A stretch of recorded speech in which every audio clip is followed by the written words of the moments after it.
Hi, welcome to Introductions, Building Your Own Script, the Closer's Way. Hi, and welcome to Closers. Today we're going to look at how to effectively introduce yourself to your prospect. You know, they say that opening is the new closing, which means getting a conversation going is seen as the most important aspect of prospecting. Now, before we start, I'd like you to try this task. Wherever you are, stand up and introduce yourself. Your name, where you're from, and one thing you'll love. So, hi, my name's Chris. I'm from Portsmouth. I really love golf. Not very good at it though, but hey. Now, how do you introduce yourself? What are your strengths and weaknesses? What about other people's? What strengths and weaknesses did you notice? Today's lesson objectives are 1. To understand the importance of making a great first impression with the prospect. 2. To learn different techniques of introducing yourself to the prospect. 3. To be able to use tonality, pace, and enthusiasm when prospecting. And 4. To be able to open a call effectively. In pairs, discuss this question.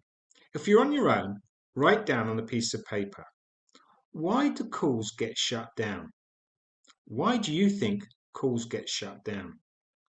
As you've just discussed, sales get shut down for a number of reasons. Maybe they sound like a sales call, too salesy. Overused words, phrases, exaggerations. Prospects are now fine-tuned to cold call radar. Salesperson sounds too hyped, too excited, not someone the customer wants to talk to. Now discuss this question. When you call a prospect, what do you need to establish straight away? Yes, you have to connect in some way. You have to build trust. The degree in which they believe you are genuinely believable and trustworthy depends on you making sure nothing distracts them. You need their unconscious mind to trust you. No sentence fillers. You need to establish 3 things in 4 seconds. You've probably heard the phrase, you only make a first impression once. What you may not know is this applies whether you're in person or speaking on the phone. You see, everyone thinks in pictures, so that when someone hears your voice, they form a mental picture of you in 4 seconds flat. That's it. Therefore, the moment they hear your voice, you must establish that you embody the following 3 things. 1. You're enthusiastic about your company. This tells the prospect you have something really great to offer and you believe in the product. 1.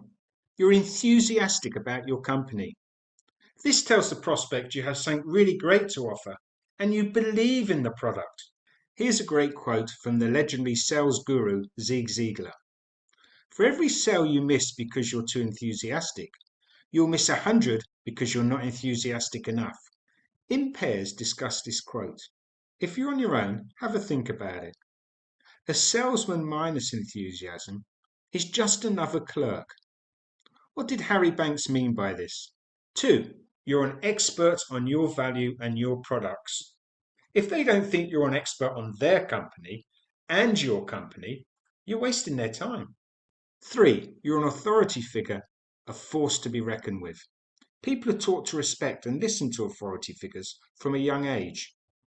To take this one step further, this ultimately translates to you're a person who can help them achieve their goals and take control of their needs. In pairs, discuss this question. If you're on your own, write down on a piece of paper.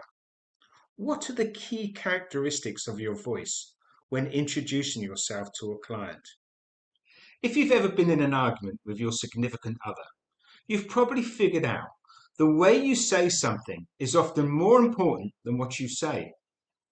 Did you ever consider that the same principle applies to sales? Your tonality controls up to 40% of whether or not a person who is listening to you will believe what you are saying. When you are talking with a prospect, you are going to want to use a voice that commands attention and conveys authority. When most of us speak, we tend to stay in the range of one specific pitch. You're comfortable there, and so there you stay. The problem with this is that people who are listening to you hear a monotone.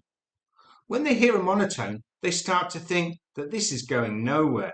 God, what's he going to say next? When this happens, they stop listening to you. What we need to learn is how to mix our pitches up. What you're going to want to do is use tonality of your voice to keep them guessing until what comes next in your speech. In a way, this is almost how popular music works. It has patterns of notes that grab your attention and make you want to sing along. In our speeches, we need to take the time to lower our voices when a pause or a stop is coming. Likewise, when effort or excitement is happening in our speech, we need to raise our tone in order to bring the audience along. Now, there are 4 key components. 1. Tonality. Tonality is all about how you sound when you speak. 2. Pitch. Pitch is how high or low your voice is. We all have a natural pitch, and many of us keep within a relatively small range of the pitch when we speak. However, when you present, you can increase this range to add interest to your voice. Speaking in a higher pitch can show you're scared of something. By contrast, speaking in a deeper voice can convey a sense of authority. 3. Pace. Pace is how quickly or slowly you speak. When you speak on the phone, you need to speak a bit slower than when you're talking one-to-one in person. This gives the person time to catch up with you, to process what you're saying. You can slow down through key statements so that the person focuses more on the point that you're making. You can also speed up to create a sense of excitement and energy. And 4. Power. Power is how loudly or quietly you speak. You need to project enough so the person on the phone can hear you clearly. But you can also vary your power throughout the conversation. For example, you can speak very loudly, you can demonstrate anger or joy. If you speak quietly, you can demonstrate fear or sadness. Task. Present to the team. If you're on your own, record it on your mobile. Read a poem or a song lyric out loud. Really exaggerate the difference in tonality, pitch, pace, power, and even pause. See how it affects the sound of your voice. And listen, guys and girls, have fun. Play around with your voice, and you'll be surprised at how much variation you can bring into it. Colour and variety help you engage your customer. Gone are the days of monotonous robotic voices lulling the customers to sleep. With a little practice, your prospect will soon be hanging on your every word, ensuring your message received loud and clear. Now we know how we should sound, it's time to discover our favourite opening line. What first line will you choose? It's fair to say that we're all different. Some of us take a soft approach in life. Some of us take a more direct approach in life. Now, when you're prospecting, you must be yourself. Be yourself. Everyone else is taken. You need to find your authenticity. Let's think about it. How do you connect with people the best? The more you connect with your personality, the more people will connect with you. Prospects will feel your energy. So stop trying to be somebody you're not. You don't need to be for everybody. You just need to be the right somebody for someone. So use your style, your creativity, your humour, not the one some other influencer told you to try. So remember, be yourself. Everyone is taken. And find your authenticity. My first example of an opening line is probably the most common. Good afternoon, my name's Chris. I'm calling from Closers. How are you today? Now there's a lot of opposition to this opening because people say it's too salesy. But it is a sales call, right? Madeline, an SDI who I worked with, told me, it feels natural to get on the phone and ask someone how they are. I'm a chatty person and I don't like to play games. So it works for me. Okay, it's your turn. In pairs, read out the following script. Then record this opening on your phone so you can hear yourself prospecting. If you're on your own, record the line into your phone and listen back. Good afternoon, my name's Chris. I'm calling from. How are you today? Look for tone. Do they use sentence fillers? Do they sound enthusiastic, sharp, and a person of authority? More importantly at this stage, Does the message suit their personality? Go for it. The second example comes from Chorus AI. Hi, this is Chris calling from Closers. How have you been? So the first piece is, how have you been? Typically, when I hear someone say, how are you? I think of a cold caller. When I hear, how have you been? It triggers in my prospect's mind there's some kind of pre-existing relationship, but I don't know the details of what that relationship is. So when their prospect picked up the phone, they're typically in fight or flight mode. Someone's walking up to them and they're trying to figure out in the first 30 seconds, are you worth my time? And what are the details of the reason for the call so I can sift out whether I want to talk to this person or not? Okay, it's your turn.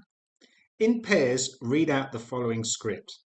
Then record this opening on your phone so you can hear yourself prospecting. If you're on your own, record the line into your phone and listen back. Hi, my name is Chris. I'm calling from ABC. How have you been? Look for tone. Do they use sentence fillers? Do they sound enthusiastic, sharp, and a person of authority? More importantly at this stage, does the message suit their personality? Go for it.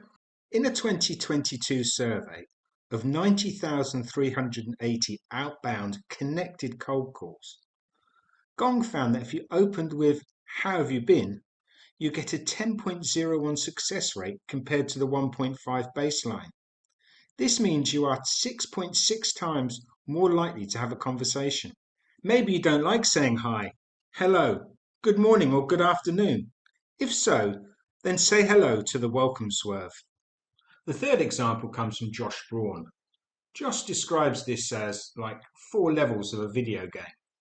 Firstly, we're going to be asking permission to get to level 2. So I'll pick up the phone and in a very calm voice, hey James, my name's Chris. We've never spoken and I know you were not expecting my call, but I was hoping you could help me out for a brief moment. Do you have a spare 2 minutes? I'm using a time commitment, so we'll notice it isn't going to be an hour or too long. I'm asking for help because people are wired to help, and I'm using tonality, a calm voice. Then at the end, I'm throwing back the potato.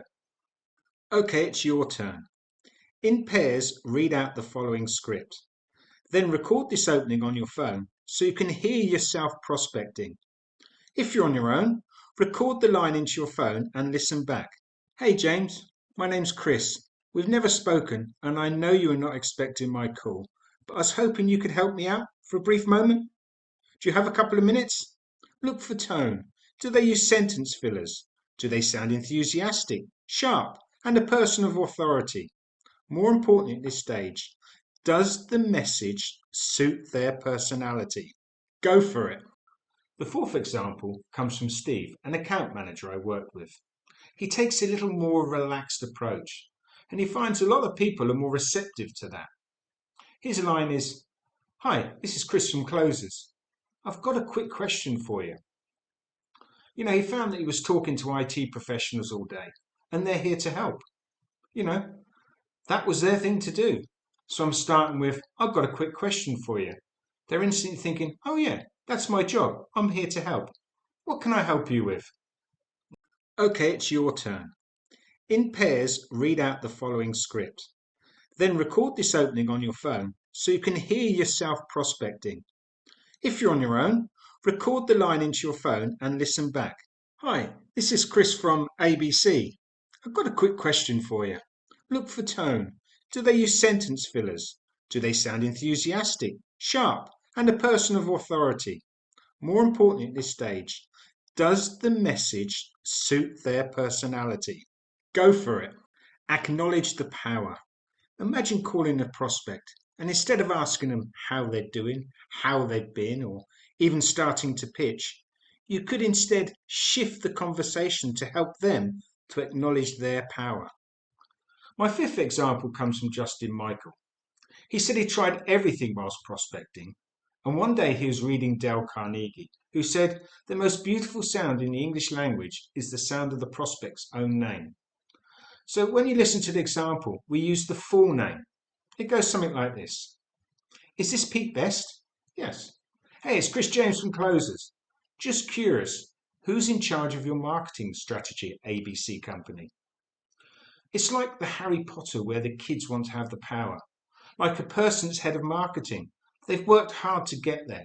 They're probably proud of their position, and they like to hear it when someone acknowledges their power. It has to be said that this opening is for very experienced AEs, people who know the product inside out and the competitors.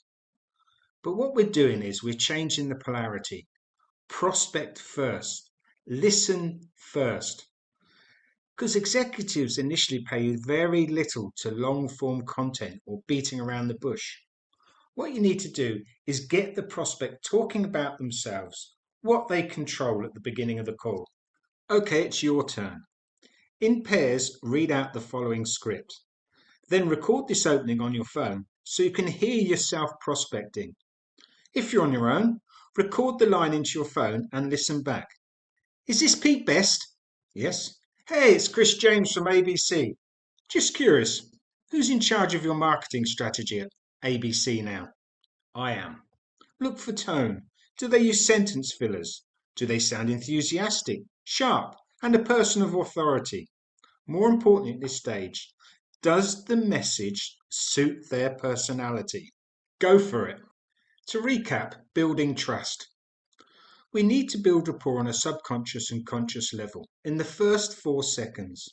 We do this via 3 ways. We're enthusiastic, we're sharp, and we're an authority figure. This shows the prospect that we are the person who can help them achieve their goals. Now go away from this lesson and practice your first lines. Perfect them. Get rid of the sentence fillers. Be as smooth as Silky the Silkworm. Practice with your friends and practice in the mirror. And more importantly, practice on your phone and listen back. Any questions? Email chris@closers.com. Thank you for your participation. If you like the content, there's lots more over at closers.com. If you are viewing this recording on YouTube, please like and subscribe. Either way, come and join us at closers.com.